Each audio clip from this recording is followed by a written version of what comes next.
Hello guys, in this session let us see about the data types of the Java. So the name itself it is defining the type of data. So as a programmer my requirement can be of storing multiple kind of data. It can be of single character, multiple characters, digits and floating points. So before storing that I need to define which type of data I am storing, so that based on the type of data, that is one data type I will be defining, based on the data type the memory blocks will be getting generated back inside. So in that particular memory blocks you can store the data whatever you have. So here we are having mainly two types of data types, one is primitive type and then second one is non-primitive type. So primitive type again it is having the 8 types of data types. These are predefined and fixed in size. The main difference between primitive data type and a non-primitive data type is these are predefined and size is fixed, but non-primitive data type is not predefined. These all classes and interfaces which programmer is defining, those will be coming under non-primitive data type. So this is not predefined, this will be on the programmer based, and size also not fixed. Size will be given with the JVM. So whenever you are taking the non-primitive data type, that time JVM will be giving the size based on the type. And here let us come to the primitive data type. Here we can see 8 types of data types, and what and all data we can store by using these data types. The first one is digits, and the next one is floating points, also called as decimal points, and single characters as well as boolean, means true and false. So only those 4 types of data is there. But why we are having 8 types of data type? We are having one thing, so we should be avoiding the wastage of memory. For example, let us take only one data type is there for storing the numbers. So that particular data type should be able to store the small numbers as well as bigger numbers. So whenever you are defining that particular data type, the memory blocks will be getting generated in the backend side. My requirement can be of the smaller numbers, that is a single digit or double digit. Also my requirement can be of the bigger numbers, maybe of 5 digits and 6 digits. So if at all only one data type is there and I am storing smaller values, the remaining blocks, that is memory blocks, will be getting wasted.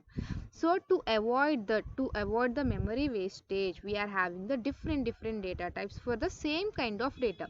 So here you can see the first 4, that is the byte, short, int and long, only for the digits, and float and double, these two only for the floating points, that means the decimal points, and char will be given for the single character, and boolean is given for the true and false.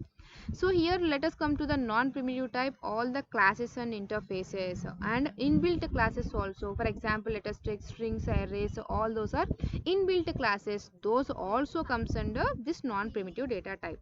So here why we are having these 4 only for the digits is, if at all I want to store one smaller number, then I will be going with the byte. The byte memory size is 1 byte, which means 8 bits. It can be able to store minus 128 to plus 127 numbers. If at all I want to store 130 and I am taking the byte, that will be giving the error, because byte can store only from minus 128 to plus 127. If my values are bigger, then I will be going with the short. This will be having the 2 bytes of the memory size, and int will be having the 4 bytes of the memory size, and long will be having the 8 bytes of memory size. So the memory size also, let us see here. Here you can see byte, 1 byte, which means 8 bits. 1 byte always refers 8 bits, and short will be given with the 2 bytes, integer 4 bytes, long 8 bytes, float 4 bytes, double 8 bytes. This float and double only given for the floating points, that means decimal points. And if at all I want more precision, then I will be going with the double. If I don't want that much precision, less precision also fine, then I will be going with the float. See here the difference between this float and double, both are only for the floating points, but double will be giving the more precision, float will be giving the less precision. Float might be giving 6 to 7 decimal points, but double will be giving 15 to 16 decimal points. And then character will be able to store one character, boolean will be able to store true or false. So as true will be given with 1, false will be given with a 0. So those two values only need to be stored, so 1 bit is enough.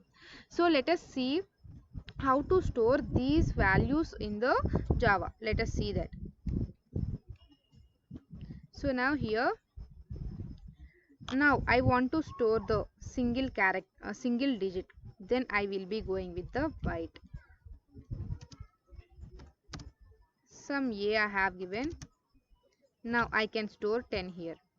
For example, if at all I am storing 130 here, immediately you can see the error. Just to place the cursor on that, you will be able to. Type mismatch cannot convert from the integer to byte. So here it is telling that byte you have taken, byte cannot store plus 130 till 127 only it can store. That is what the reason it is telling. So if you take any less numbers, it will be able to store. And then if at all I want to store somewhat bigger numbers, I will be going with the integer. Some B I have taken, some 200, 2000 also I can take.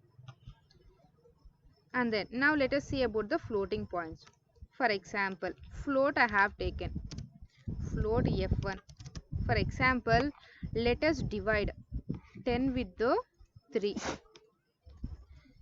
So why I am defining here f is, if at all I am not giving this f, means 10 and 3 will be taken as integers by default. I don't want that. I want the precision when dividing.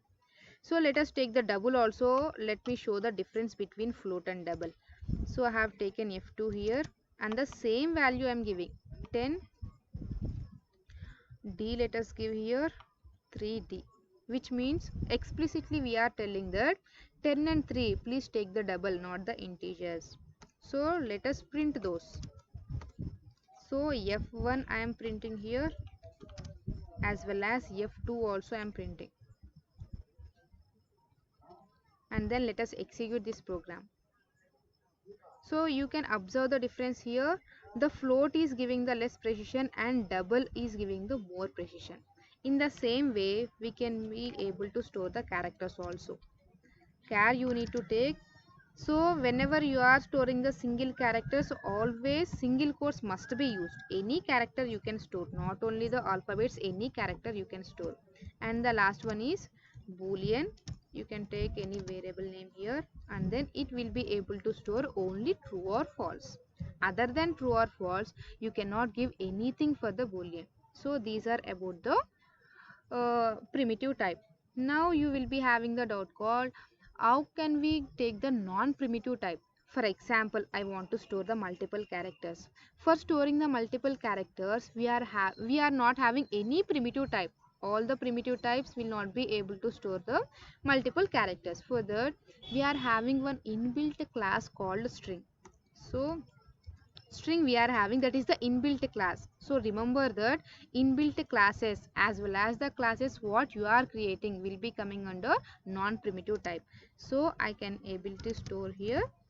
For the multiple characters, always you need to give the double quotes, and then some multiple characters you can give here. So based on this we can store all the types.